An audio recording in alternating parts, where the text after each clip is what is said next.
వైకుంఠ ఏకాదశి రోజున ఈ పనులు చేస్తే చాలు మీ నట్టింట్లో లక్ష్మీదేవి తాండవం చేయడం ఖాయం.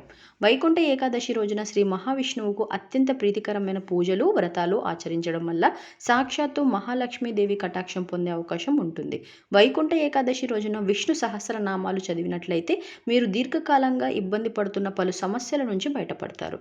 వైకుంఠ ఏకాదశి రోజున ఉపవాసం చేయడం వల్ల మీరు సకల పాపాల నుంచి విముక్తులవుతారు.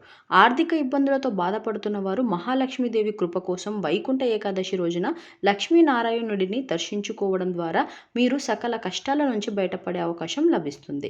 వైకుంఠ ఏకాదశి పర్వదినాన దాన ధర్మాలు చేయడం ద్వారా కూడా మీరు అనేక రకాలుగా భగవంతుడి ఆశీర్వాదం పొందవచ్చు. ఎవరైతే గోవులకు ఈరోజు అరటిపండు అదేవిధంగా బెల్లం తినిపిస్తారో వారికి సాక్షాత్తు లక్ష్మీదేవి కటాక్షం లభిస్తుంది. తద్వారా వారు ఆర్థిక సమస్యల నుంచి బయటపడతారు.